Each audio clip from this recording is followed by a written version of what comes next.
Some time ago, it came to my attention that there was someone within my trusted inner circle that was not who they seemed to be. So I wasn't absolutely sure, and without proof, I couldn't make any direct accusations. So I used an old trick they use in the military to out people who are leaking information. And I set the trap with your help, and the person fell for it and outed themselves earlier today. Now, a lot of you have noticed that since the first of the year, I haven't been talking about Antarctica very much.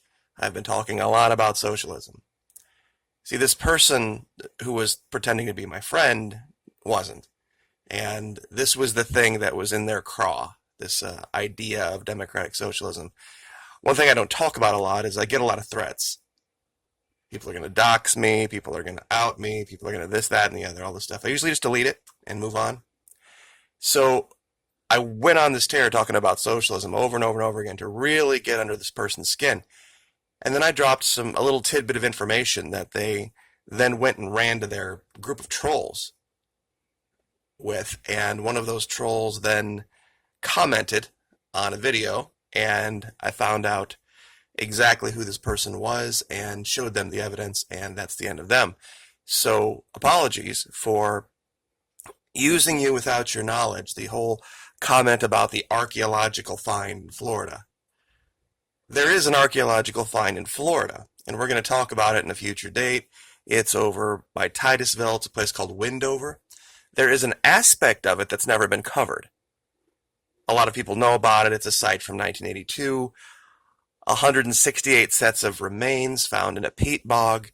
There's some very strange unanswered questions about those remains. How they were buried, why they were buried, and what they found. Many of those questions have just gone unanswered for years. We have found some things in Antarctica that might correlate, but that's for a future video. But thank you once again. I'm sorry I had to waste 2 minutes of your time explaining that. Today we're going to talk about this concept, NIMBY. A lot of you know what that means. It means not in my backyard. What does that have to do with Florida, though? Well, Florida's kind of a unique place in the sense that how it finances itself, how it pays for things. The number one money driver, of course, is tourism. Over 60 million unique visitors come to just Orlando alone every year. Given the size of the city, it's miraculous that they're able to push that many people through. There's also, of course, well, I guess the number two money driver, though, is prisons, believe it or not. A lot of people come here to retire. They want to live in these nice, quiet, peaceful neighborhoods in the warm weather. And you wouldn't think that would pose all that much of a problem. Because, these, what used to be the solution were these retirement high-rises, and they were fraught with all sorts of problems. Because nobody wanted them around. So, people coming to Florida, people living in Florida, want to find these nice, quiet, suburban neighborhoods where they can, raise their kids in a safe environment, and there's nothing wrong with that. Sometimes, they find some nice, quiet block where there's a nice old couple next door, and they feel safe. But something is starting to happen now, and it's an evidence that you can't just let money interests rule everything. And this is just another example, a real-world example. And to those of you who are listening within the state of Florida, I know you're going to know exactly what I'm talking about already. You see, these older folks, they're getting to the age where they can't really have homes of their own anymore. Even with all of the services, the grocery delivery and the home health care and everything, at some point they either pass away or they have to go into managed care. And it's a sad thing. But what happens to the empty houses? You see, their kids can't afford them. They can't afford to maintain them. So guess who rides to the rescue? Yep, Airbnb and Uber. See, what happens is these management companies have sprung up. And they take over the management of these houses and they rent them as Airbnbs. And the people who sign up for this think it's a good deal because they envision, mom and dad and 2 kids wanting to come to Florida, wanting to come to Disney World, but man, they don't want to pay those exorbitant hotel rates and live on top of all those people. They'd be willing to pay the rates if they didn't have to, deal with the hotel nightmare. So Airbnb seems like a great deal, right? You can come to Florida, you can rent a house. Maybe you and another family can do it. It's only for a couple weeks. You can kind of double up, make it an adventure.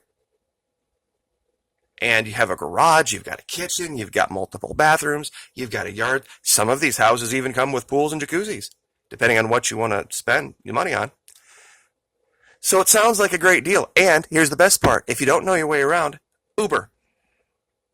You can just call an Uber. Those guys know their way around. And it seems like an absolute perfect solution.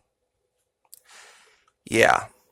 Guess what really happens in real life?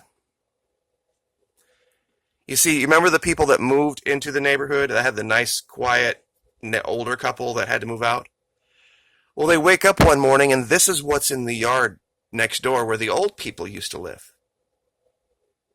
You see, it's not mom and pop and a couple of kids that rent these houses. It's biker gangs for Bike Week, especially in a city called Palm Coast, just south of here. It's kind of just north of Ormond by the Sea, north of Daytona. And these guys will call up innocently to the management company, pay top dollar for these houses, and they'll show up with 15, 20, maybe 40 guys. And they'll all roll in. They'll park up the lawn, park up the garage and the driveway, and it'll be a porn shooting coke party for nonstop for a week. And so what do? You're going to walk over there and ask them to keep it down? You'd be lucky to come back with your life. What are you going to do? Call the cops?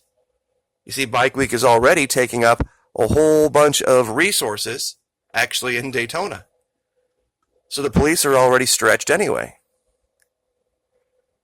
And these management companies are making money hand over fist. They're renting some of these houses out for, $300 a day, $400 a day. No lie. And it's destroying the neighborhoods. It destroys the property values because now people are understanding, I found this really great house, super deal in this really good neighborhood. I wonder what's up with that. And then they Google it and then they find it, a house or that one, maybe 2 doors down, that's on Airbnb. And they realize, it's a flop house for party college kids and biker gangs and all this kind of stuff. And they don't want to raise their families in neighborhoods that will have that threat every so often. So it's cratering. There's a little bubble going on because the property values are kind of staying high because they're earning a bunch of revenue for these dudes, these management companies. But eventually it's going to collapse because so many people are going to move away and then ironically end up turning to these management companies to manage the house they just moved out of because the neighbor's house was managed by a management company that was renting it out to biker gangs. Neat scam, huh? But what's the number one money driver in Florida? Tourism. Nobody will talk about touching that cash cow, will it? Will they? No. You see, one thing you will hear if you pay attention, Nicolas Maduro talk about in his evil, terrible, horrible socialist dictatorship is nothing will be allowed to disturb the peace of Venezuela. It's a term he uses over and over and over and over again. And while the colectivos have largely been vilified, they stop this crap. If somebody has decided that for profit, they want to disturb the peace of Venezuela, you think militia, you think something like this, it's really something like this. See, those bikers would pull something like that in Venezuela. This is what would come to the door. and they would say, you have 30 minutes. And if there's a bike left on this lawn, and if there's a peep out of anyone about it, we're going to put everyone in a hole. And we don't care. Everyone here will end up in a hole, and you'll never be heard from again. And you have an opportunity. Get on your bike and leave. End of discussion. This is what militia is in Venezuela. This is what colectivos are in Venezuela. And a lot of people would ask me, well, that doesn't sound like a very Christian way of handling it. That's it. Jesus was never violent. Really? Never violent.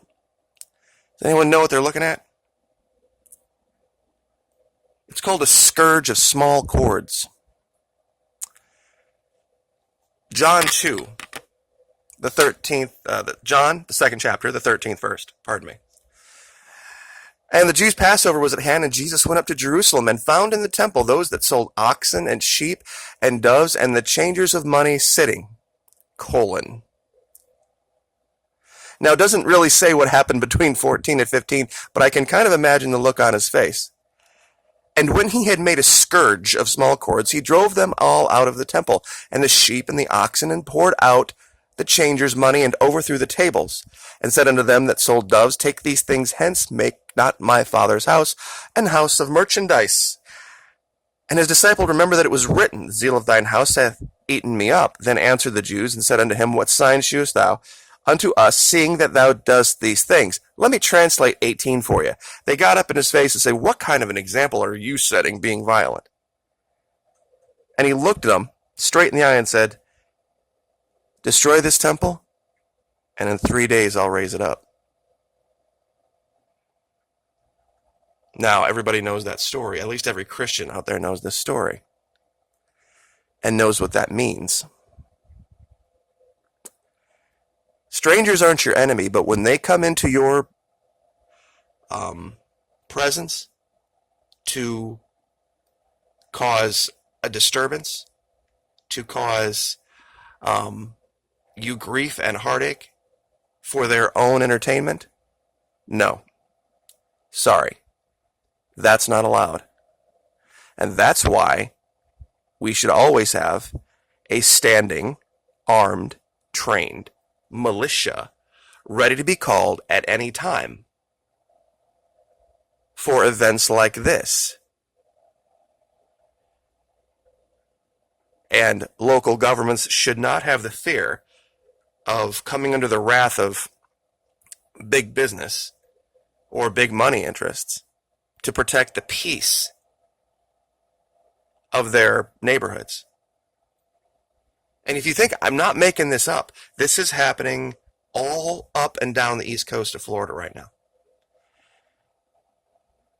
Bike Week makes everybody cringe. Oh yeah, everybody smiles and says, oh yeah, welcome bikers, yay. They destroy so much. They bring in the big porn companies. They bring in the big mobsters, the drugs. There are companies that just supply girls that come here and rent these houses ahead of time. It's a sick thing to see. As a father of 2 daughters, it's even worse. I'm glad mine are grown and gone. So, I will leave it there. NIMBY. Not in my backyard. Everybody wants to be a capitalist. Everybody wants to be this big pro-business money guy until it shows up in their backyard in a way that's inconvenient for them. Like, share, subscribe.